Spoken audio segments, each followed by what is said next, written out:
estivemos a Erasmus uns anos, aí com a alfabetização, adultos, crianças, essa ajuda mútua ali. E depois então é que apareceu, já estava toda a gente, mais ou menos, a alfabetização tinha funcionado, depois já queriam que eu fosse levar o computador a arranjar a outro sítio, ou queria levar a televisão. Eu disse, bem, agora aqui acabou. Então vim à procura de um terreno, e encontrei este terreno, e pronto. A gente construiu esta coisa para virem pessoas que fosse preciso, e foi, outra vez, a alfabetização. A reforma agrária estava por aí, mas a Câmara nunca fez, e era difícil, não havia eletricidade, não havia nada. O professor Agostinho entusiasmou-se um bocadinho com a reforma agrária, pensou que poderia ser um momento de restabelecer estas comunidades. A reforma agrária sentou-se ali naquele quarto grande onde era a biblioteca, as pessoas vieram para poderem ter a quarta classe, porque no fundo a Câmara faz isso, mas nunca deu alfabetização. Então eles não podiam ter carta, não podiam andar de moto, e já em Sintra tinha feito também a mesma coisa. Fez aqui uma escola. Aqui então é uma escola noturna, aí durante o grande período o meu filho mais velho veio e também ajudou imenso. Então aquela que hoje é a biblioteca, era ali vários estampos de portas.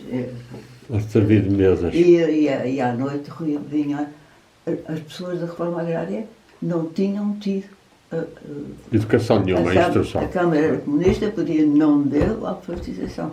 Não havia a noção da necessidade. Da importância.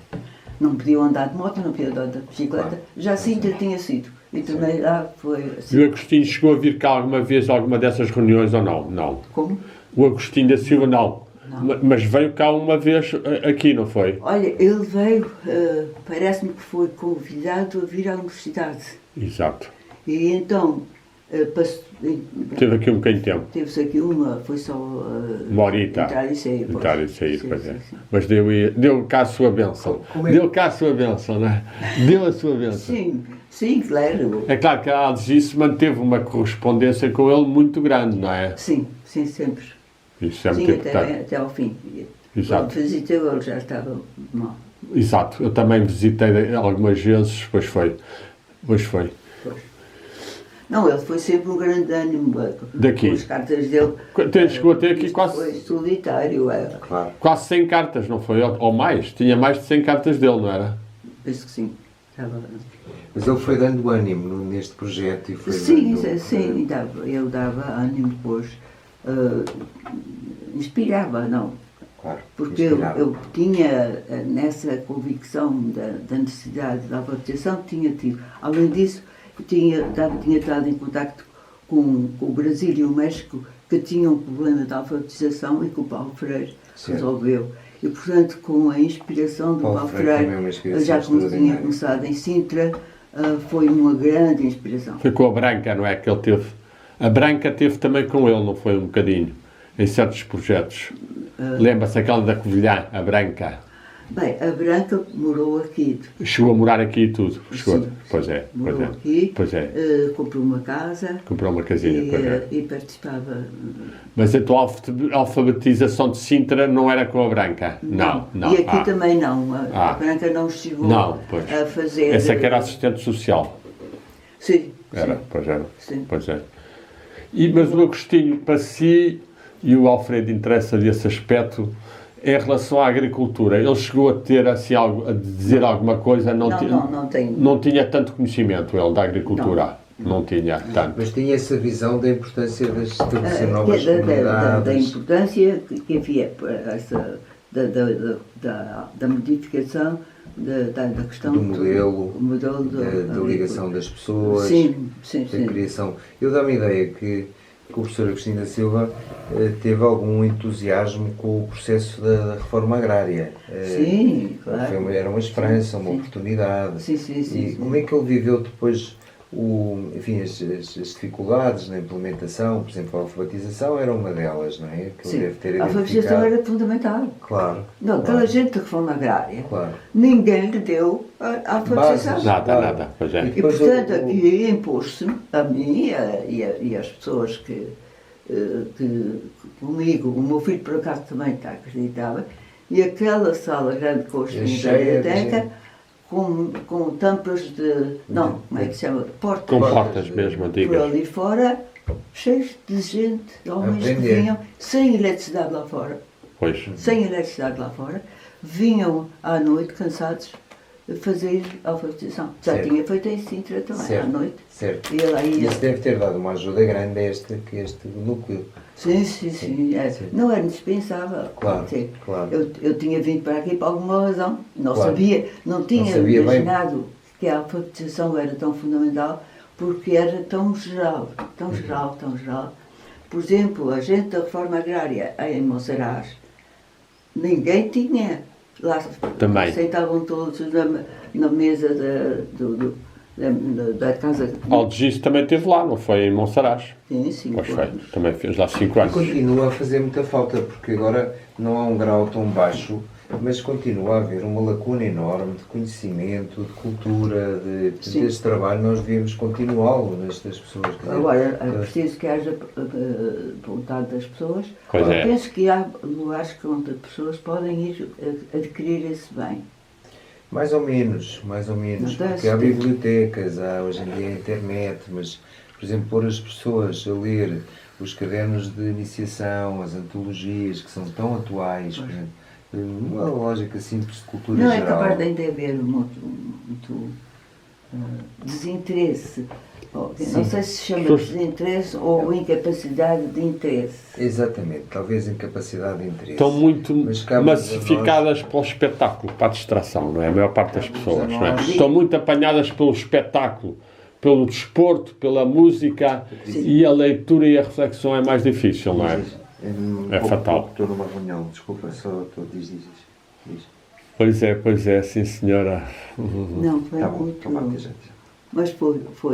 Mas então o Agostinho não chegou a fazer referências, não se lembra de referências dele concretas à reforma agrária e ao que estava a suceder? Isso já não se lembra bem, nada de especial. Não, mas quer dizer, ele apoiava tudo. Claro. Entusiasmou-se. Sim. Mas a sua vinda de lá para cá é a seguir ao 25 de Abril ou já foi antes que ele lançou essa ideia que a colónia, a última colónia de Portugal era o Alentejo? Acha que isso é antes do 25 de Abril ainda ou já depois? Olha, não sei. Não se lembra? Quando é que veio para cá? Em que ano é que veio, mais ou menos? Não sei saber. A Teresa é capaz de saber. A Teresa é capaz de saber melhor. Está bem, depois vemos. Pois é. Sim. Porque ainda primeiro ainda teve em Monsaraz, não foi? Tive em Monsaraz 5 anos. 5 anos antes de descobrir aqui o Louredo, não é? Pois foi. Monsaraz era aquele extraordinário lugar. Também. Mas cá está. As criancinhas, era preciso fazer aulas para as crianças, porque as professoras não tinham paciência e achavam, você acha que eles são mesmo capazes? Acha que são mesmo capazes? Das crianças mais incríveis, aquelas crianças no Monsaraz, eram uma delícia. E foi o rapazinho que me disse, a senhora disse que ia ensinar, pois faz favor de começar. Tá? Faz favor de começar. E muito engraçados. E lá se fez, porque a professora achava, não, eles são... Eu acho que eles nem sabem que a professora tinha vindo de fora. Então, acha mesmo que eles são normais. Capazes. São normais. Normais, pois é. Mas qual era a característica? Aquela criança genuína não lhe fazia sentido. O que é que caracterizava o comportamento da criança? Portanto, um comportamento mais irrequieto, mais vivo, ou o que é que a professora se queixava, no fundo? Queixava-se, olha bem, a professora não se dava conta de que eles eram filhos de gente analfabeta. Exato. Eles não tinham noção mas tinham um encanto de criatura. Exato. Que era formidável e aprendiam num instante. Era só uma questão, mas isso eu também tinha estudado muito, uma questão lúdica. Exato. Ir pelo lado lúdico, pois é. As Nações Unidas ajudaram, eu já tinha a experiência de Cabris, da Sintra. Também, pois, foi uma exato. Experiência muito especial, porque aí, perto de Lisboa, e a gente analfabetizada era tremenda. E ninguém dava, o sujeito não podia ir de moto pela rua abaixo que vinha a polícia e dava uma multa. E o Agostinho... E eram o presidente da Comunidade dizia, um comunista, muito antigo, e para vocês é só nome, só coisa, é preciso alfabetizar. E então, a minha coisa, eu tinha lido o Paulo Freire, e portanto o Paulo Freire... É uma inspiração. É uma inspiração, foi uma inspiração para realmente, porque é essencial. Exato. O Agostinho chegou a conhecer o Paulo Freire, não? É provável, não, quando esteve no Brasil, mas não tenho certeza. E ele chegou a ir lá a Sintra, a Cabriz, o Agostinho? Foi muitas vezes. Foi muitas vezes. Eles gostavam muito de ouvir. Aquele senhor fala que a gente não percebe, mas fazia sentido. Portanto, ele fazia umas palestrazinhas para os alunos. Sim, mas para crianças ou para os adultos? Não, ele ia à aldeia. Sim. Eu estava um bocadinho longe da aldeia, 5 quilómetros. E então ele ia e fizeram assim uma coisa e ele falou para as pessoas. Da aldeia? 2 vezes, sim. Boa. E toda a gente ficou... Porque diziam, não percebemos nada, mas foi uma maravilha. Olha, e lembra-se do que é que ele falou? Lembra-se do que é que ele falou ou não? Tem alguma ideia o que é que ele diria? O que é que acha que ele disse? É que está com a memória já muito recuada. Mas o que é que acha que ele falaria? Bom senso, coisas de bom senso. Bom senso, pois. Sim, bom senso. Mas que entusiasmar as pessoas ao ensino, à aprendizagem, a uma agricultura... Não, nada de lição. Não, pois. Nada de lição. Não, nada de lição. Não. Uma coisa aberta. Punha-se a conversar sobre o que lhe apetecia, por exemplo. E que as pessoas ficavam impressionadas com o que professor dizia. Sem perceber, não é? Sem perceber. Mesmo que não percebessem, mas perceberam, intuíam. Portanto, sim, e comunicavam a um nível invisível. Mas, portanto, o Agostinho tinha o dom de levar o entusiasmo. E, portanto, as pessoas, olha, não percebi nada, mas foi maravilhoso, não é? Pois é. Portanto, alguma coisa ficava do que ele tinha dito. Sim, isso é verdade. Portanto, provavelmente contou algumas histórias, não é? Algumas histórias que era o género dele, não é? Sim. Ele tinha... Não, em Sintra foi um sucesso. Ele falou àquela pessoa, ficou tudo entusiasmadíssimo. Sim, foi, e falou, e também lá na Quinta, ele veio, havia na Quinta havia uma espécie de um lagar, assim um quarto enormíssimo, e fizeram-se lá uns encontros em que ele falou e outras pessoas, e as pessoas gostavam muito. Às vezes diziam, olha, eu gostei muito, não percebi tudo. Mas talvez chegasse lá alguma coisa. Entrava na alma, claro. Ele basicamente era um despertador das almas. Era uma pessoa que despertava e entusiasmava. Não se esqueça que isto são tempos em que, para ir fazer a alfabetização a Cabriz, que era aí a 3 km de onde eu estava, eu tinha um Renaultzinho. Volkswagen. Mas às vezes, se eu não tinha, um homem me levava na caixa da moto, atrás sentada. E havia sempre um sujeito que sabia, todos sabiam que era da polícia. Da polícia da PID mesmo, não.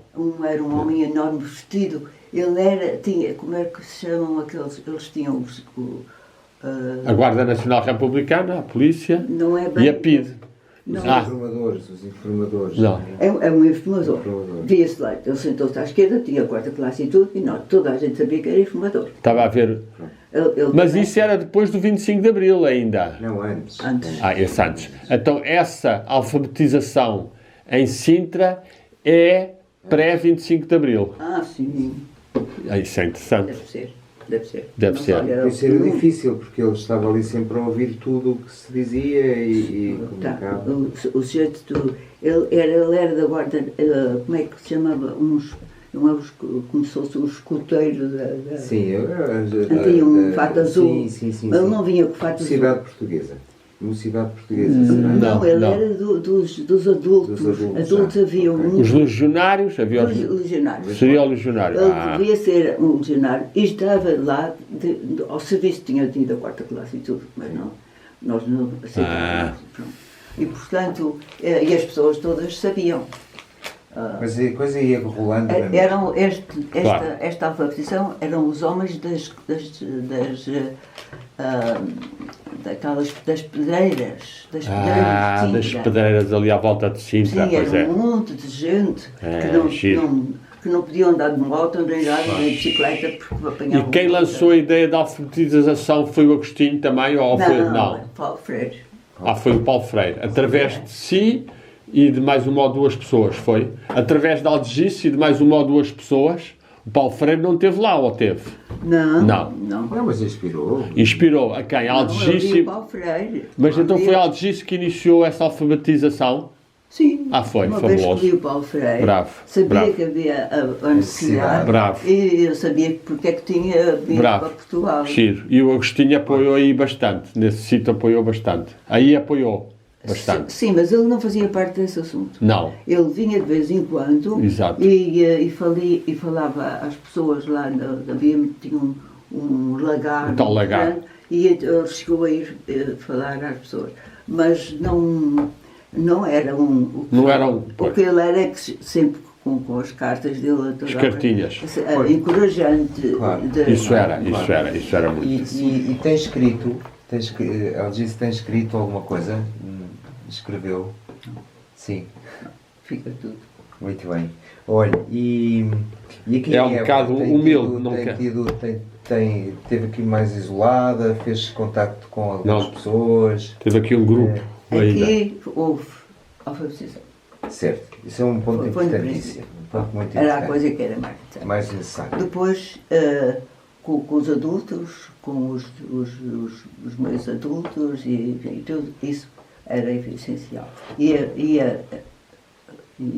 deixou-lhes a impressão ou a noção de que tinham que estar alfabetizados para poder funcionar o resto. E, portanto, aqui foi isso. E depois, um pouco a ajuda natural de todas as coisas que as pessoas, no fundo, que havia uma espécie de ignorância a todos os níveis. Certo. De higiene, não havia eletricidade. Uso. Não havia eletricidade. Respeito, por exemplo, pela mulher, todas essas questões de género. Sim. Era bastante, tudo muito primitivo. Muito primitivo ainda. Sim. Muito primitivo. O Alentejo é uma terra abandonada durante anos e anos. Sim. Foi o professor Agostinho, então, que conhecia alguém em Monsaraz. Era uma casa de vinhas, todos tinham fugido para o Brasil. E então ele tinha sido professor de várias pessoas de vinhas. E a mulher, eu até hoje pergunto, teria sido a escritora poetisa Dalila? Não. A mulher do Vinhas seria quem? Se seria ela o quê? Se seria ela que eu tinha ido falar para conseguir uma casa para as pessoas, porque as pessoas havia dificuldade. Havia várias casas em Monsaraz, tudo fechado desta gente rica. E muitas delas eram dos eles tinham também daquele dos Monsaraz, não era? Não era de Monsaraz também, não. Vinhas. O Vinhas e o Monsaraz. Era um homem bom, não era? Não, ele era um homem bom. Mas está claro, cá está, ele era um homem bom, ela era uma mulher boa. Eles tinham comprado várias casas em Monsaraz, mas está claro, não intervinham, não diziam até com certa coisa, nós não devemos intervir. Mas eu vou intervir. Certo. Porque em vez de não intervir, é dizer não fazer nada. Não fazerem nada. Depois o tempo falará e nós não somos responsáveis. Claro, mas, portanto, a mulher do Vinhas não a chateou e apoiou um bocadinho enquanto esteve lá? Não chateou a ponto de nada. Apoiou? Eu estou sem saber quem é aquela senhora que eu fui, que o professor Agostinho levou lá, a pedir uma casa para uma pessoa que precisava, a casa estava vazia. Não sabe se era mesmo a mulher do Vinhas, se era uma pessoa amiga do Vinhas. Mas quem era a mulher do Vinhas? Não faço ideia. Pois é isso. É que eu penso, agora vendo, é que a poetisa... Natália Correia, não era a Natália, na outra. Poetisa que tenho ali, vou buscar dois até só para ver. Essa que poetisa daquela, não era a Flor Bela Espanca que teria deixado alguém? Não. Alguma filha, não. É uma senhora muito mais... discreta. uma grande poetisa. Não te lembro mesmo. Portuguesa? Hã? Portuguesa. Não há assim tantas. Há a Sofia de Melbrenner, há... Sofia! É a Sofia. Sofia. Não, a Sofia era casada com o Tareco, mas não, com o Francisco Sousa Tavares. Exatamente. Mas Portanto, antes. Eu fui com o professor, tinha a casa da Sofia, mas ainda não sabia se a Sofia poetisa nada, para pedir uma casa para uma pessoa de lá, porque viviam um pouco com uma espécie de indiferença. Sim, exato. Era normal, os proprietários tiveram uma indiferença total, usavam a igreja também, quer dizer, e era essa visão de cima para baixo, como descrevia em relação à criança, que a criança não vale a pena sequer pegar. E depois havia o outro lado dos latifundiários, que um deles até é professor universitário, mas dávamos muito bem. Era o Rosado Correia. Rosado Correia. Não era ainda esse. Olha, eu da minha memória é que estava...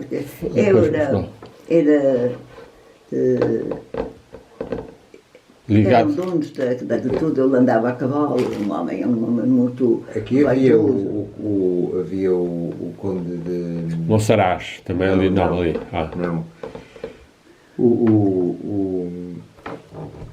Eugênio de Almeida, a Fundação Eugênio de Almeida, era um homem muito interessante. Sim. Não, mas havia, não, esse não. E a Teresa, a minha esposa. Este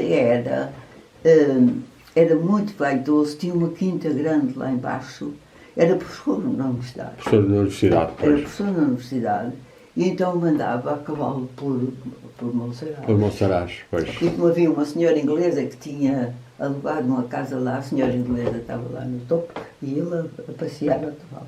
Mas com esses que tinham estado sempre lá, fazíamos a coisa com brincadeira. Sim. E a coisa funcionava bem. Mas então acha que a Sofia estaria a viver em Monsaraz naquela altura? Não. Eu fui à casa da Sofia. Em Lisboa. Em Lisboa. Fui com o professor Austin. Porque eu não que ela teria eu contactos. não conhecia ainda a Sofia como uma mulher de poetisa ou tudo isso. Mas fui lá pedir a casa para uma família, eles tinham uma casa lá vazia. Eles tinham lá uma casa vazia. Compraram até... eles também compraram lá qualquer coisa. Compraram tudo. Não havia uma casa que pertencesse a ninguém. Depois eu fui... Portanto, o Vinhas e pessoas amigas dele tinham comprado muita coisa de Monsaraz, é isso? Sim. Exato. E a Sofia era uma das pessoas. Quase que compraram o Monsaraz inteiro. Uma criancinha chegou à porta e disse: quero dizer o verso. Alguém lhe ensinou para ela ter. Tira o touro. Isso era para o touro. Da praça de Monsaraz. Não pisem, não matem, deixem-no viver em paz. Que bonito. E com as casas, começaram a dizer: Dona Aldice Machado faz o que ninguém faz, tira as casas dos ricos para os pobres de Monsaraz. Está bem? Então é um poema. Tinham casas fechadas e as pessoas não puderam mudar Eu nada. assisti a isso, porque o meu avô tinha uma herdade muito grande mesmo em frente a Monsaraz, que era a herdade do Mercador, já do outro lado do Guadiana. Do outro lado do Guadiana, pois. E... Pois cá, deste lado do Guadiana, então era tudo essas pessoas. O Uva tem uma herdade muito grande e é capaz de ser esse vaidoso, porque ele tinha um monte mesmo ali por baixo. Olha, e aqui em Évora, foi conseguindo ligar-se a outras pessoas Aqui em Évora tinha... Houve alguém que ajudasse para além de Sim. Poucas pessoas interessadas. A Maria Beatriz Caroço. Maria Beatriz Chapa Branco. Tiveram aqui um grupinho, eu tive cá, ainda passei por cá também. Ela tinha um grupo lá na Teosófico, tinha um grupo teosófico e do Krishnamurti. Exatamente. E, portanto, eu costumava lá ir ao grupo da Teosofia, mas a Maria Beatriz achava que as coisas deixar que elas acontecem. Exato. Não intervir, pois. Pois. Era uma pessoa mais professora, intelectual e um bocadinho... Não, quer dizer, acabou-se. As pessoas podem entrar num ciclo que até não dão por isso. Pois. Achar que está tudo analfabeto. Pois olha, não posso fazer nada. E ela era professora. E as filhas foram professoras. Mas depois a Algice esteve aqui, foi um núcleo de pessoas que absorveu um pouco a sua liderança e o seu ensinamento ao nível do Jung, da psicologia do Jung, não é? Isso teve aqui um bocadinho, não foi? Paulo Freire também. E o Paulo Freire também, ao princípio. Mas depois o Jung também foi muito importante nos últimos anos, ou não? Foi num grupo de estudos. Num grupo de estudos aqui. Mas não era o Jung estudo, era através das mandalas, não, através dos contos populares. Contos crianças e populares. Como é que se diz? Um estudo sobre os arquétipos. Os arquétipos dos contos populares, exato. Foi um bom trabalho. E isso foi muito engraçado, foi muito bom. Pois foi. Éramos 12 pessoas e depois foi ficando mais pequeno, mas toda a gente foi muito... Foi uma abertura para o psicológico e o espiritual, não é? Para uma harmonia maior psicológica. Como estava tudo bem explicado nos contos populares, nos mitos, estudando isso, descobrir que estava lá tudo que precisávamos para sobreviver e daí não ficou nada escrito sobre esses trabalhos? Muito bem. Não tenho. Foi passando oralmente, sim. Quer dizer, mas mesmo assim, a Algice tinha traduzido um livro qualquer, não foi? Fez uma tradução, não foi? Sim, fiz muitas traduções, porque em português não havia quase nada. Não havia nada. E isso é que é um material que tem aí ainda, não é? Ainda tem algum. Sim, mas eu não fiz. Não vá deitar fora. Até o Alfredo pode pegar, que agora há uma nova geração. Eu estive lá a fazer uma ou duas palestras, estiveram lá muitas pessoas a fazer nestes últimos dias. Qual é a intuição? O processo para... Nós interessa-nos inspirações. Neste momento há muita, quer dizer, todos nós estamos à procura de perceber como é que podemos ser úteis. E há o que o Pedro estava a dizer, que há muita gente nova que precisa precisa de estímulos, mais do que orientação. E o professor Agostinho era mestre nisso. Foi. E portanto, tudo aquilo que nos possa ajudar nessa. Pois nós tivemos aqui, então, o tal, depois da alfabetização, entrou-se noutro ciclo e foram pessoas então para o estudo do Jung, do Carl Gustav Jung, através da mitologia. Exato. E isso tivemos um grupo aí entre 10, 12, 6 pessoas sempre, mas até ao fim foram 6. E isso foi muito interessante. Bom. Para o desenvolvimento da interioridade. E foram passando aqui algumas pessoas, um bocadinho mais, que às vezes ficavam cá uns dias e tudo, não é? Passou aqui, aquela Nanda Lopes também esteve aqui perto, não foi? A Nanda Lopes. Sim, a Nanda Lopes viveu na casa lá em cima. Viveu mesmo aqui numa casinha que tem, pois é, exato. Ela cozia pão. Cozia pão à cidade. Exato. Então ela passou a viver cá, construímos um forno e ela cozia o pão cá. Bom, pois foi. Escreveu até um livrinho de poesias, ainda tenho lá assinado por ela, pois é, aquele livrinho de poemas dela, de poesia. Muito. Uma moça de uma família muito humilde. Pois. Desastrada mais do que humilde. E ela era uma pessoa absolutamente excepcional e morreu de câncer miserável. Morreu muito cedo, pois foi uma tragédia, pois é. Houve assim uma série de pessoas, a Adelina também, não era aquela que era...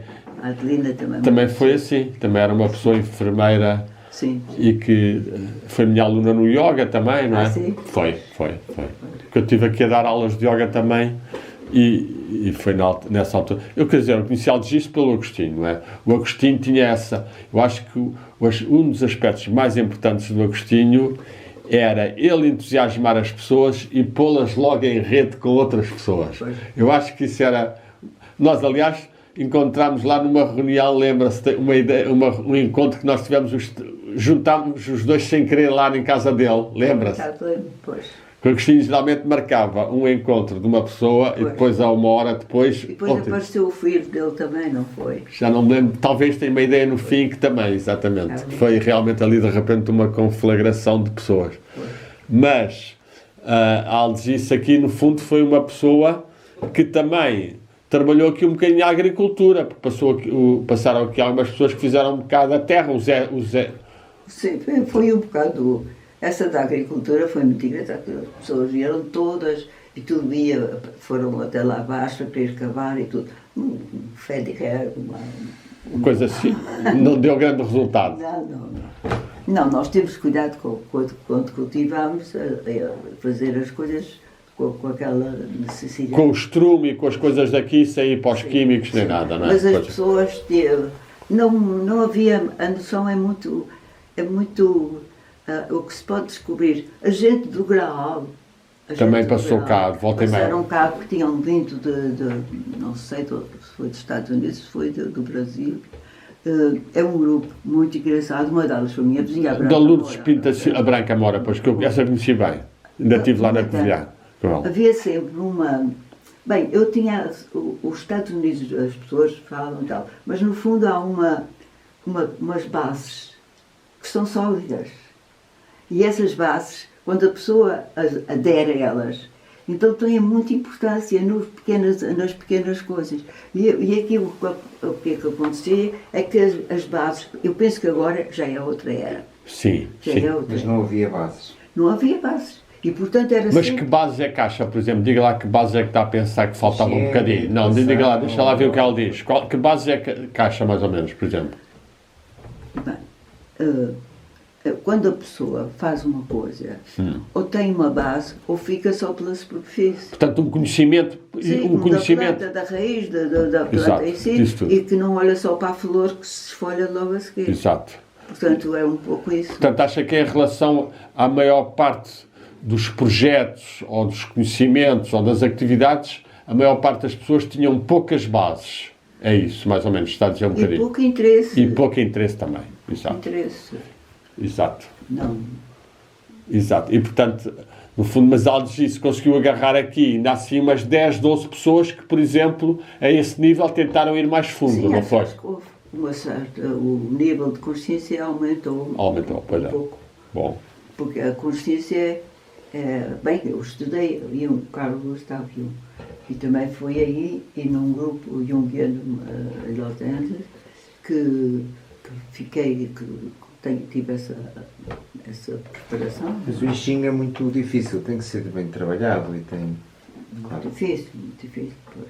Portanto, a pessoa não pode ir falar em Jung, é só usar o processo da integração e da consciência da situação e depois de ir por aí. E não tem nenhuma regra do que é, não tem que ver com o Jung, com nada. Agora, que é sempre decifrar através das aproximações e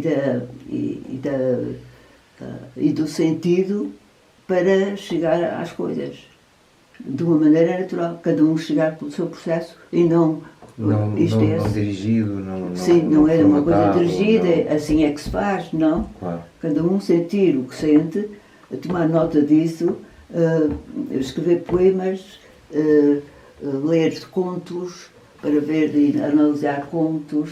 É um processo junguiano muito importante. Muito bom. E deu muito resultado. Portanto, acha que isso falou em consciencialização e integração.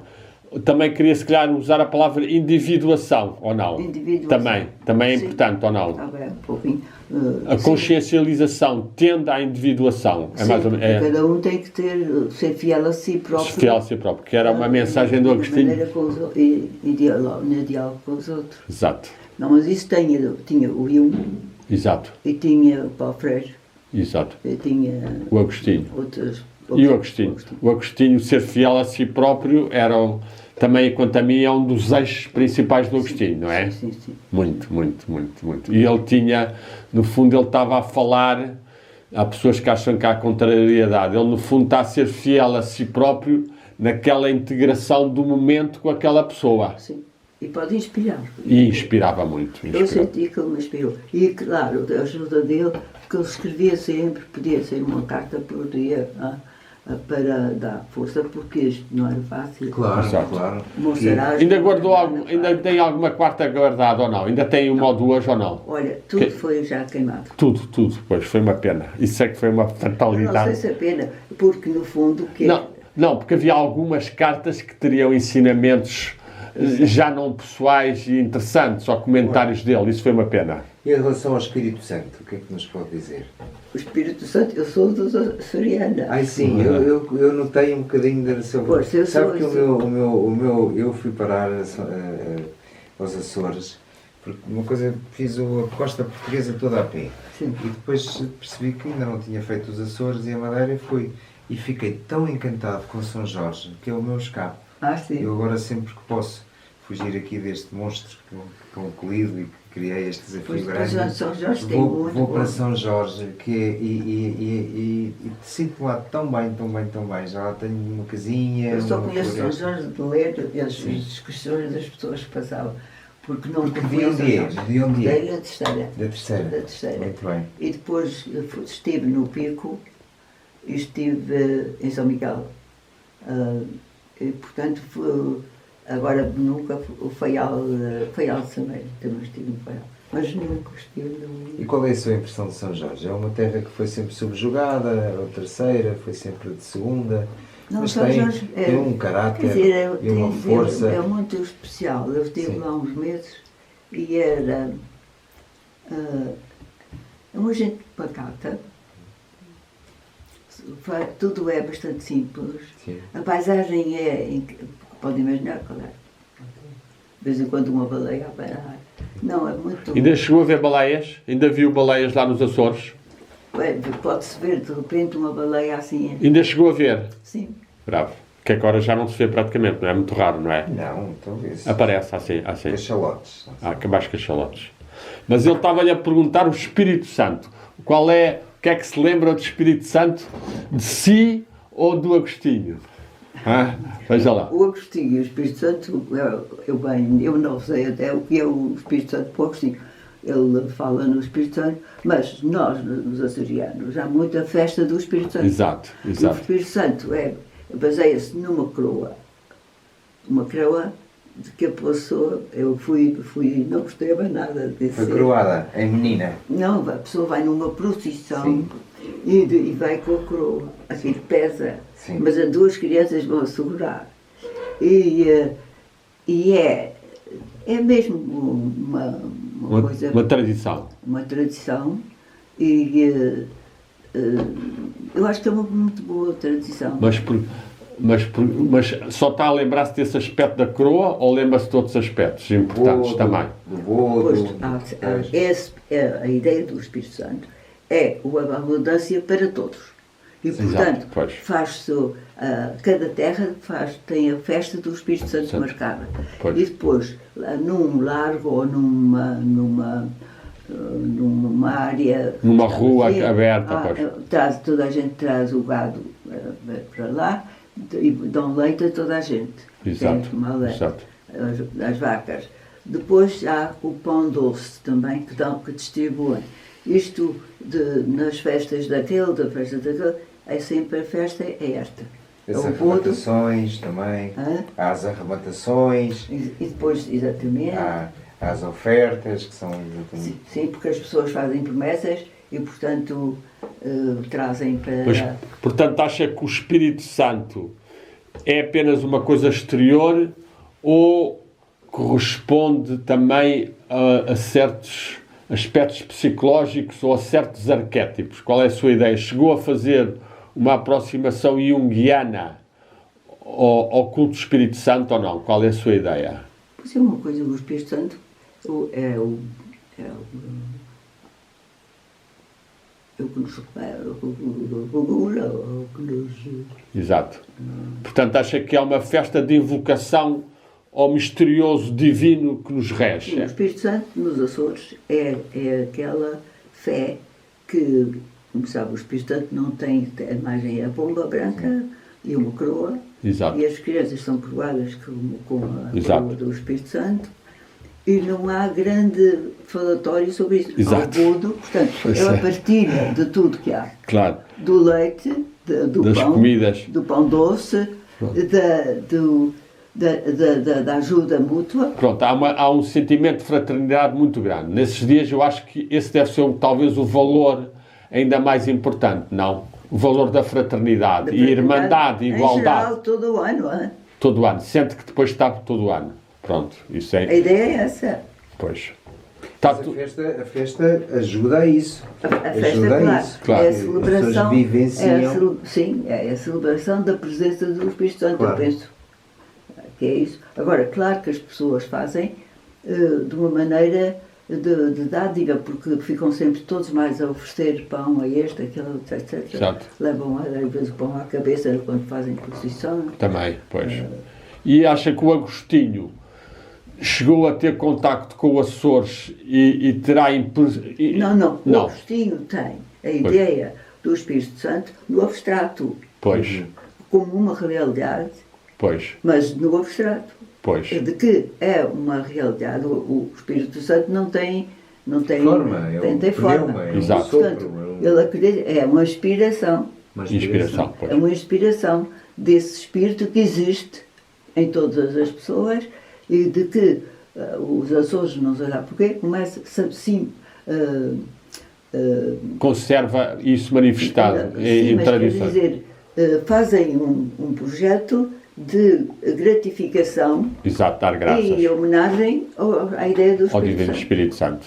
E o Joaquim de Fiora, lembra-se de alguma coisa dele falar de Joaquim de Fiora? Quem? Daquele monge, o Joaquim de Fiora, que profetizou a era do Espírito Santo. O Agostinho... Sim, pois O Agostinho eu tinha li um pouco do Fiore, mas sim, é uma visão. É uma visão. Evidente. No fundo é um desejo, é uma utopia para a humanidade, não é? A sua visão. É mais que um desejo, eu acho que é uma previsão. Uma previsão, oxalá. Olha, e o professor Agostinho esteve nos Açores? Eu acho que ele nunca foi aos Açores. Eu acho também. Ele passou pelos Açores, terá passado pelos Açores, mas teve para ser colocado em Angra como professor e aconteceu que não foi. E, portanto, os Açores, para ele, é assim um mito também. Era um mito, pois. Porque eu penso que ele nunca chegou a ir. Não. Eu lembro-me de um colóquio no auditório da Biblioteca Nacional sobre o Espírito Santo, em que eu até levei o Agostinho e trouxe-o, em que, pelo menos, ele ali esteve a falar com a Natália Correia à saída, a subir as escadas. Estivemos a subir, eu falei do Antero de Quental, que tinha dito que o Evangelho Eterno tinha sempre uma página em branco. E a Natália achou muito interessante essa frase do Antero. Sim. E então depois viemos a subir um bocadinho a falar. Agora, realmente, não viste ainda muitas referências também sobre os Açores no Agostinho, não é?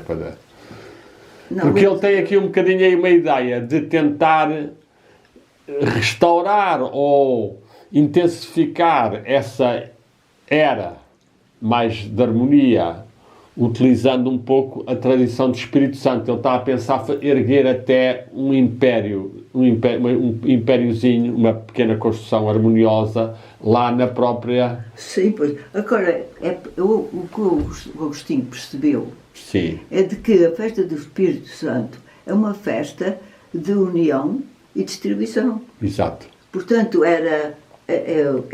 isso impressionou de tal maneira que ele fala nisso. Fala se bastante. tivesse estado lá a ver. As pessoas têm esta terra, é o dia do Espírito Santo, cada um celebra no seu dia. Põem a coroa e tudo isso, mas começam a fazer pão para distribuir. A dar. O pão a distribuir. Depois os lavradores, em algumas terras, trazem as vacas e tira-se o leite para dar para toda a gente. Então a ideia da partilha. Da irmandade. Depois também. Da inclusão. Sim. Porque cada aldeia tem a sua festa dos Espírito Os ricos Santo. normalmente servem os mais pobres. Exatamente. São Claro que não sei como é que está hoje, é sempre um pouquinho, não tanto como tu poderias. Exato. Mas, E mas muito de uma caso a maneira caso. geral, Caso a de caso. uma maneira geral, Mantém-se muito vivas, as festas mantêm-se muito vivas e com o mesmo espírito. com o mesmo Foram espírito. umas É a distribuição, porque de uma maneira, é um símbolo, simbolicamente, é o desejo de que haja sempre tudo que é preciso para todos. Para todos, exato. E, portanto, simbolicamente quer dizer isso, mesmo que a pessoa não saiba nada, o Espírito Santo é ir com a coroa, coisa parecida, mas seria isso. Portanto, e a devoção é muito grande, as pessoas são devotas do Espírito Santo. Portanto, aí, essa devoção ao Espírito Santo leva a que uma pessoa também tenha que valorizar um pouco as cerimónias religiosas que eles fazem lá e as filarmónicas a tocarem, tudo isso expressa um pouco essa gratidão e essa fé e essa petição, porque eles ali também estão um bocadinho envoltos sempre com aquela história dos tremores de terra e de tudo isso. Portanto, essa aspiração a um divino que eles não sabem bem também tem essa componente, não é? Sim, pois, porque a de terra tem... eles pedem, de uma maneira simbólica, pedem tudo para todos. Tudo para todos, exato. Tudo para todos, o serviço aos outros. Exato. E a bênção vem do Espírito Santo que não tem aparência, que não se exato, que é um mistério. É o mistério do sopro, ou da energia, ou da consciência. O que lida muito bem com esta tentação que nós temos de roubar a divindade, não é? Sim. Aqui é o oposto. Sim. Não há uma roupagem da divindade. É aceitar que é uma coisa inesperada, é a pomba, que é bar, tem uma coroa, sim. As crianças são coroadas, sim. Eu fui também coroada, por acaso pesa muito, não era muito agradável, mas 2 crianças a levarem a coroa. E em alguns casos também há a vara, o cetro do poder, ou a vara, a varinha, ou o cetro, levava na mão também, pois. E duas raparigas. Há coisa. Portanto, para si, para Algegice, tanto a visão do Espírito Santo como do próprio Quinto Império, para si serão mais formas simbólicas que o Agostinho se terá socorrido nessa sua aspiração e desejo a que houvesse essa maior abundância a todos os níveis, para toda a gente. Acha que, ou qual é a sua visão em relação a isto e ao Quinto Império dele, comparando com o Espírito Santo? Existe essa lenda do Quinto Império. Exato. O Padre António Vieira, não é? Que ele vai buscar muito ao Padre António Vieira. Pois eu acho que é do Padre António Vieira. E aqui na fronteira com a Espanha há festas do Espírito Santo com toda a elaboração do bodo, de tudo isso, de levarem as crianças coroados, etc. Ali no Guadiana, numa cidade, numa aldeia qualquer lá para a Serra. Lá na Serra. Uma serra que eu agora já há anos que não vou lá. Que na fronteira com Espanha. Giro, pois. Já lembro? Não. Alegre... mais assim, Marvão, se calhar, Marvão. Um dialeto. Sim, agora não me lembro o nome. No Betsendim não é Barrancos? Barrancos havia. Barrancos tinha o touro. Também. Tinha a festa do Espírito Santo e tinha o touro. É capaz de ser Barrancos.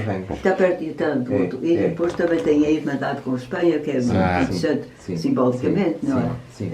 Portanto, aí havia. Mas o Quinto Império, qual é a sua ideia hoje do Quinto Império do Agostinho da Silva? Bem, nunca pensei no assunto. Acho que o Quinto Império é essa a altura em que os seres humanos chegarão a uma irmandade universal. Exato. Mas claro que é possível, não sei. Pelo menos é um ideal que nos pode mover. Pois é. Sim, as guerras estão sempre acontecendo. Fatais. Não sei se agora qual é. Agora vamos lá ver. Eu acho que o crescimento da Rússia e da China... As atitudes, por exemplo, agora, aquelas ondas de gente que estão a vir do sul das Américas para chegar aos Estados Unidos. E aqui também. Aqui de África para chegar à Europa. Só que são cortados aqui em Marrocos. Cortados, alguns, Dizer, portanto... são barrados. Não, é uma coisa que dá arrepios, já me arrepia-me completamente. Claro. Mas cá está, agora está-se neste ponto, porque os Estados Unidos não podem, é muito difícil, eu não sei, eu penso quando vejo quando vejo ali na televisão, se haveria algum dos presidentes dos Estados Unidos que abriria a porta e criaria um estatuzinho para eles. Para eles, pois. Sim. Mas é uma ousadia.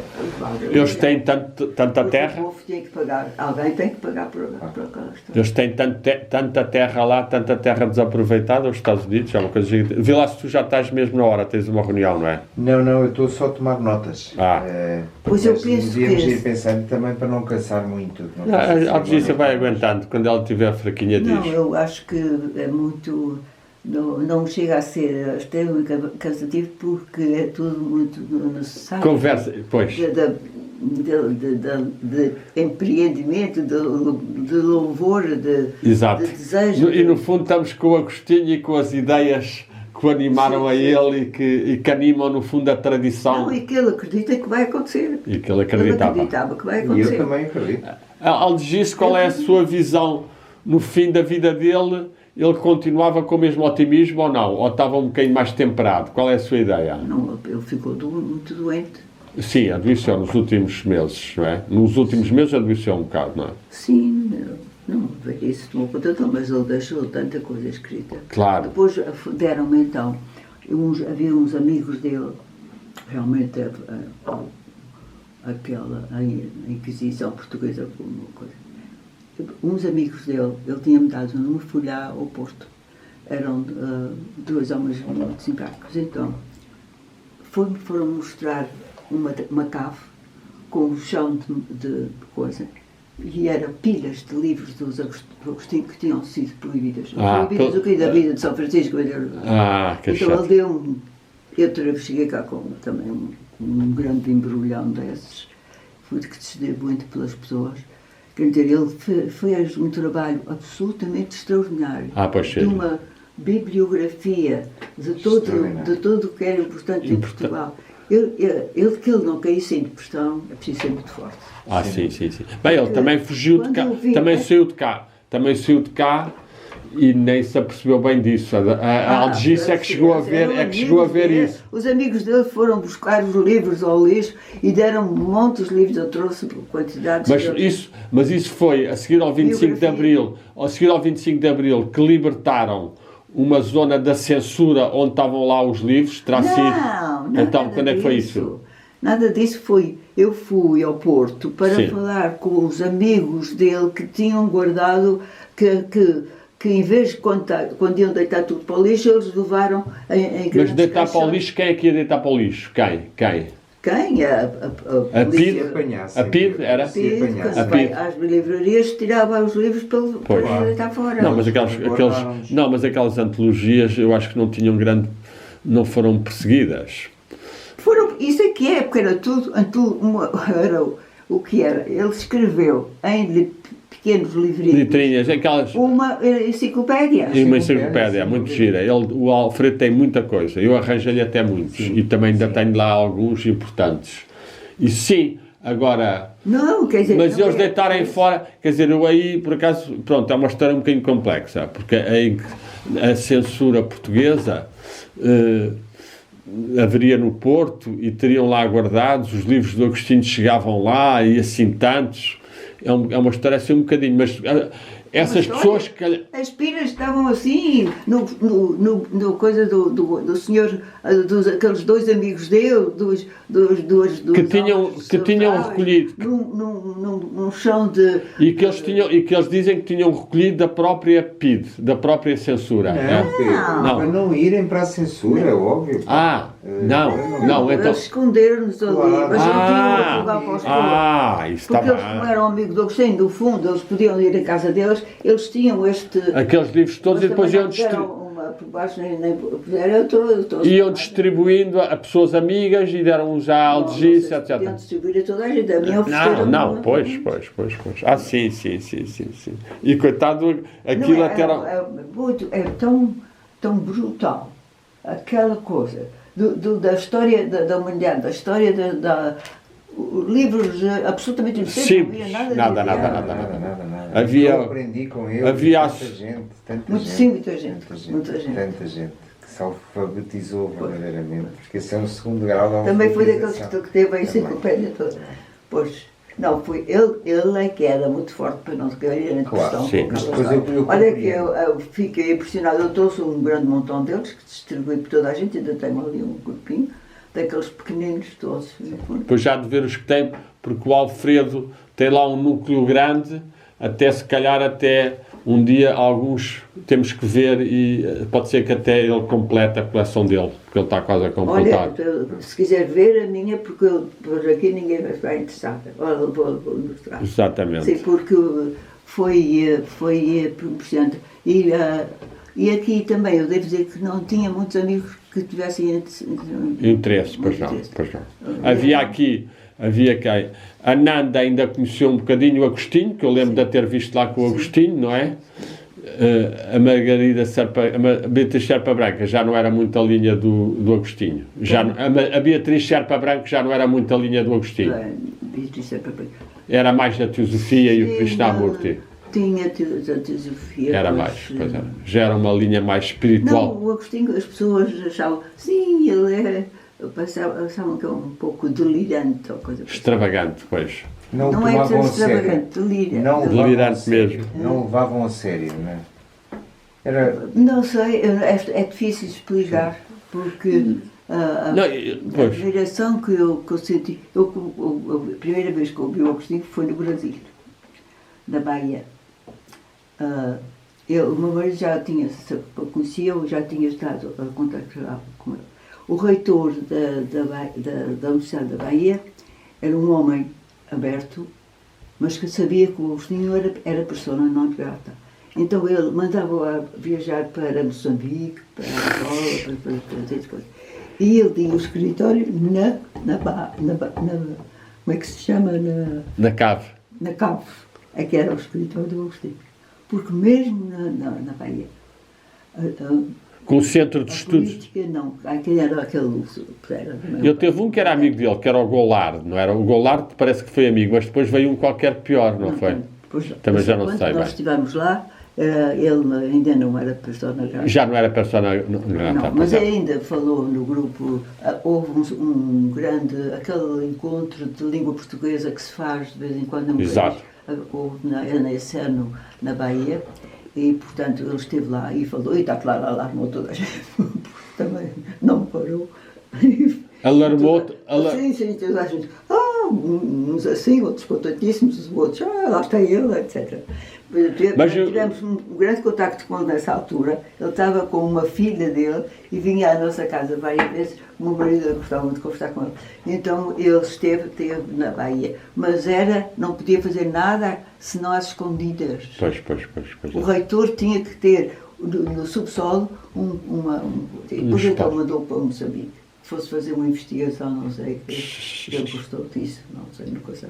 E o que é que acha que alarmou mais nessa conferência? Lembra-se de algum pormenor que lançou mais confusão? Não, mas vê-se nessa palestra que ele fez, nesse congresso... Não fui. Não esteve lá, não esteve lá, pois, não teve. Não, mas nesse da Bahia, nesse encontro... Alarma toda a gente, não sei o que é que ele disse, mas toda a gente estava falando do assunto. Sim. Estava lá o Jorge Sena, estava... Toda essa e o Jorge Sena, que tal é que estava com o Agostinho? Não tem ideia? Não, acho que Jorge Sena era um bocadinho mais intelectual, demasiado... Sim, não, o Jorge Sena era um homem bom. Sim, mas era muito intelectual, acharia o Agostinho eventualmente um bocadinho utópico demais, não é? Bem, eu não conhecia o Jorge Sena suficientemente bem para dizer saber isso, o que eu podia pensar, mas penso que era que se respeitavam. Que era um homem lúcido. Sim, uma lucidez e uma inteligência terrível. Eu lembro que o Pina Martins dizia-me que ele só tinha o defeito de se considerar a pessoa mais inteligente do mundo. Quase. Muito vaidoso. Não sei se era vaidoso, mas sim, se Teve a nossa casa em Los Angeles com os 8 filhos, eram 12 filhos que ele tinha. 12 filhos. Estavam na Bahia. Que giro. Viveram na Bahia, viveram no Brasil. E andou lá uns dias com o Agostinho, lá na Bahia. Teve com ele um bocadinho. Não, o meu marido sim. Eu nunca fui para os encontros. Não, o seu marido era um encontro de língua portuguesa. Língua portuguesa, exato. Não sei de quantos e quantos anos. Exato. Não, nunca fui para esse. Sim, senhora, já tivemos aqui uma boa conversa. Muito obrigada por este bocadinho.